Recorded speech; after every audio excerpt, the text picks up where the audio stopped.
This week, we got a 3-1 North Carolina Wolfpack coming in this week, man. And they're led by quarterback Matt McKay. Matt McKay has 890 passing yards, 3 touchdowns, and 1 interception. He's completing 58% of his passes. He's a dual threat quarterback, and we all know we struggle with dual threat quarterbacks. I know his numbers don't wow us, but he does it in the air as well as on the ground. He also has a deep threat wide receiver in the Measy, who's averaging 10 yards a catch. I expect Asante Samuel Jr. to cover him all night.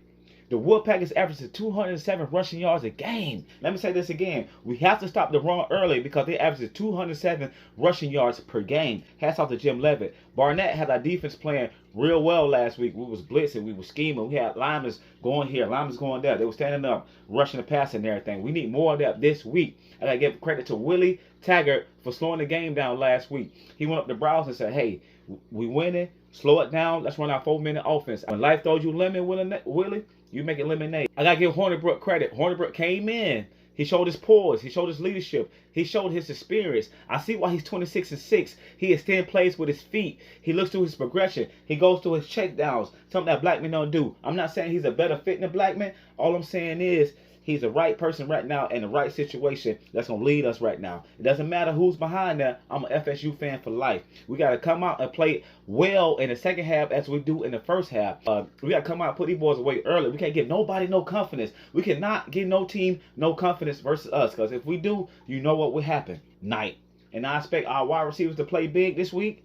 I expect our defensive tackles to play big this week. Our offensive line has to block. I expect Cam Akers to be Cam Akers this week. 25 touches, 150 yards a game. I feel like Cam Akers the best running back in the league if we had an offensive line. Cam Akers will be the best running back in the league if we had an offensive line. Get him 25 touches a game. He's averaging 25 receiving yards a game too. I expect us to win this game. I don't expect us to blow this team out. But hats off to Levis for helping our defense. We needed you 3 games ahead of the season, but we got you at the right time in my opinion. One thing I did notice that we cut down on our penalties. Our conditioning was better. Our defense was making better plays, better decisions, but they be on the field too long. I expect Browse to slow the game down earlier because all that fast tempo is killing our defense. I feel like if we come out and we play well in the second half as well as we're doing the first half, we can win this game. I expect our offensive line to play better. I expect Browse to slow the game down a little bit. We got to be able to command the lead and hold the lead. What I mean by that, if we go up by 21 points, I expect us to keep that 21-point lead. Every time we go up by 20 or more points, we blow it in the second half. That's all I got today. If you like what you see, leave your boy a like on the video, man. 20 likes and I'll do another video this week, man. Make sure you hit that subscribe button, subscribe to my channel. So every time I upload, you get that notification, man. Thank you on my Go FSU. Big chop.